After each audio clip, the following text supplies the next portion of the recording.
Esse é o Ancapso e nós vamos falar agora sobre o pânico na Venezuela, na Nicarágua e em Cuba, com a vitória do Trump e a escolha dos ministros do Trump, todos ministros muito pró-direita na América Latina, contra essas ditaduras de merda que tem aqui na América Latina, né? O pessoal da Venezuela está tão apavorado que começou a libertar presos políticos. Olha só, mais de 100 presos políticos da época das eleições lá do Maduro foram libertados agora, felizmente. É uma coisa bacana que eles estão fazendo. Até o Maduro está percebendo que para não piorar muito a própria situação tem que ceder um pouco. Ouviu isso, Alexandre de Moraes? Começa a aprender nessa forma, tá? Até o Maduro, aquele ditador maluco comunista que destruiu o país dele, sabe que tem que começar a ceder, que tem que começar a aceitar a direita e pacificar a situação, libertando os presos políticos.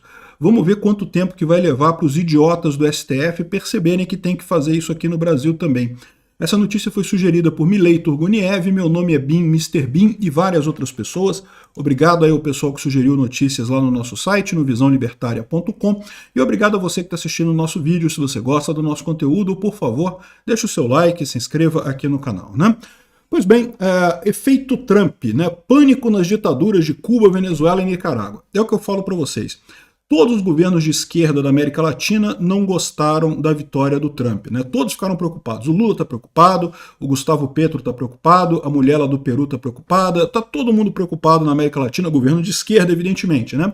Porque sabem que isso indica uma nova correlação de forças, né? É muito mais do que meramente uma votação mais à direita, é a confirmação de uma tendência à direita mundial que já é grande aqui na América Latina, é grande na Europa também. O pessoal fala pouco da Europa, porque a Europa de fato é muito mais socialista que o resto do mundo, né? O paizinho sossa realmente é a Europa ali, o continente sossa que é a Europa, né? Mas mesmo ali você já tem uma tendência para a direita muito grande, né? É que a esquerda está conseguindo segurar as pontas na Europa ainda, pelo menos na Europa ocidental, porque isso é outra coisa também. Se você vier para o lado de cá, onde eu tô na Ucrânia agora nesse momento, né? A Europa Oriental, a Europa do Leste, o pessoal não quer nem ouvir falar de esquerda aqui, tá? Porque esquerda é a União Soviética, né? É o pesadelo dessa turma toda aqui. Ninguém quer saber desse negócio aqui. Esquerda aqui é quase palavrão, aqui socialismo é quase palavrão. Então aqui a direita nada de braçada. Aqui na Ucrânia, Polônia, países bálticos, toda essa região aqui, todo mundo, são diferentes níveis da direita, tá? Não tem esquerda, não existe, diferentes padrões de direita por aqui. Então, assim, a Europa como um todo está indo para a direita também, né? Mesmo países como França e Alemanha, que ainda tem uma esquerda muito forte, mesmo ali a direita está crescendo muito. E o Trump nos Estados Unidos mostra que os Estados Unidos estão indo no mesmo caminho e que não tem jeito, as Américas como um todo vão seguir esse caminho. É aquela história que eu falei para vocês, né, que começou a direita a crescer muito com a informação descentralizada e distribuída e, de repente, a esquerda ficou apavorada, viu que estava perdendo apoio, decidiu voltar ao poder a qualquer custo.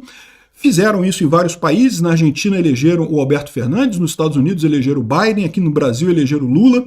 Fizeram de tudo que podia e mais alguma coisa que não podia ainda para eleger a esquerda de volta, esperando consertar o problema.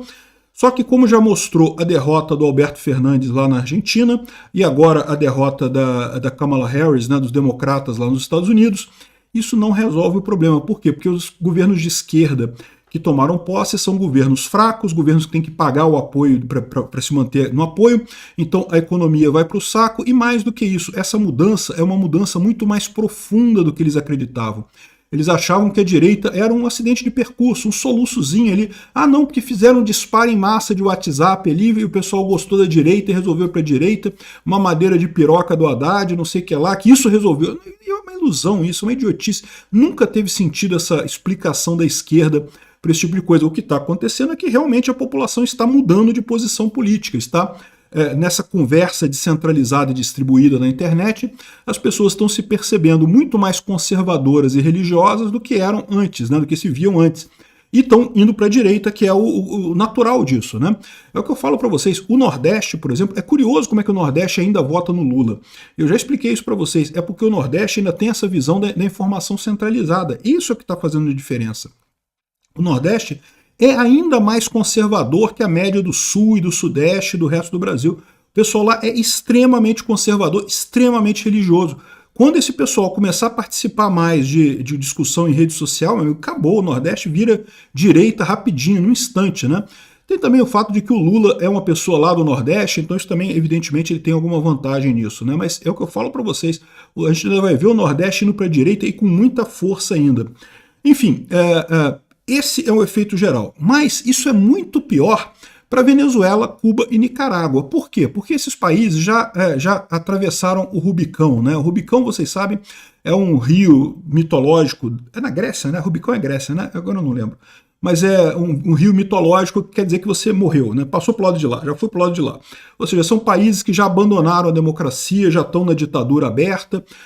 Cuba, Venezuela e Nicarágua já não estão nem aí, prendem opositores. O Brasil está quase tá no meio do caminho, já botou o pezinho no Rubicão ali para atravessar o Rubicão, o Brasil, né? Para virar uma ditadura também, né? Estamos no processo, né?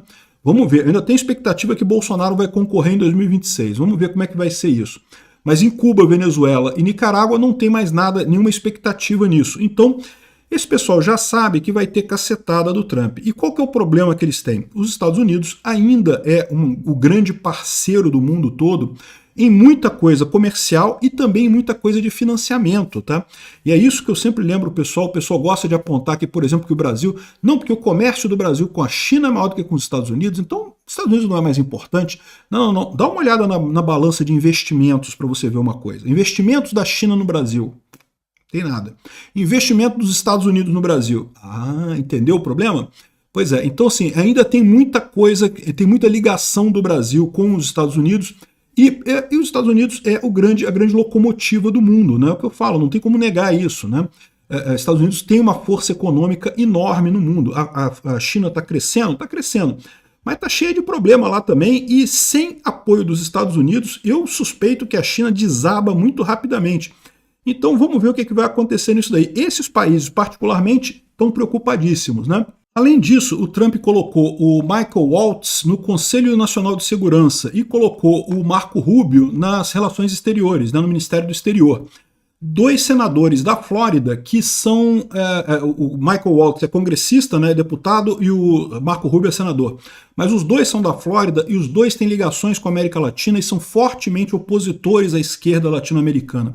Então o pessoal está apavorado aqui.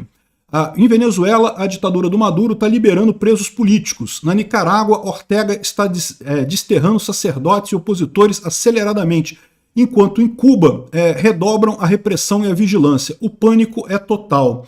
Maduro tem medo. Ele felicitou a Trump por sua vitória, elogiou o civismo dos Estados Unidos e, com quase 2.000 presos políticos e o ungido do Hugo Chávez, pede clemência, mas não abandona o poder. Ou seja, o Maduro sabe que o Trump tem o poder para forçar muita coisa na Venezuela, para destruir a Venezuela se ele quiser.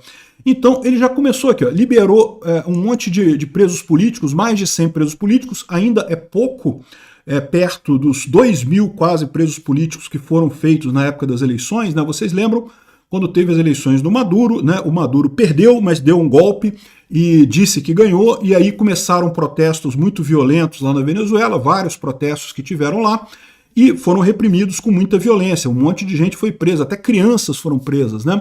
E no final das contas foram liberados 100 desses 2.000 presos políticos.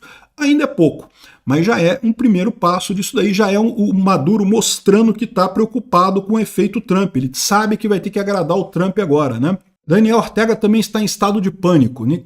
Nicarágua é um estado policial, dobrou a atividade de espionagem em todos os níveis e coisa e tal.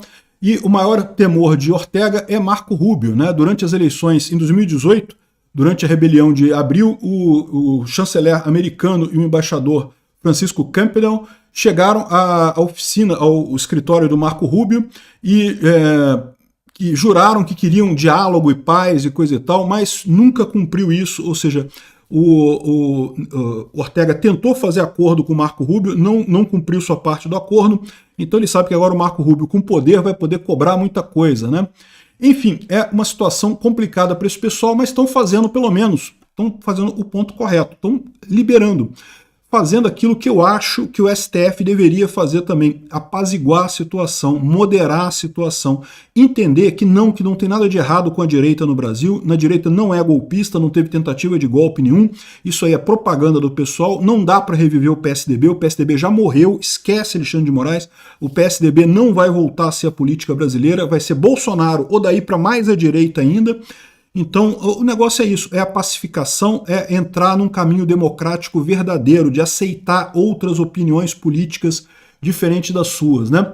Aqui, ó, vocês lembram que lá na Venezuela teve uma denúncia de crise repressiva depois da eleição na Venezuela, muita gente foi presa lá no negócio, e chegou a ter gente morta na cadeia lá da Venezuela também, olha só, parecido com o Clezão aqui, né? A mesma coisa, um monte de gente presa por protestos depois da eleição aqui no Brasil, inclusive gente morrendo na cadeia, muito triste o caso do Clezão, muito triste o caso do Jesus Martínez Medina, que também morreu na cadeia, ele tinha diabetes tipo 2 e teve o atendimento médico negado. Olha como é que é similar ao caso do Clezão, né? O Clezão também já estava ruim, já tinha aviso até do promotor, né? O Ministério Público já tinha avisado o Alexandre de Moraes para soltar o cara, porque o cara tinha problemas cardíacos e coisa e tal.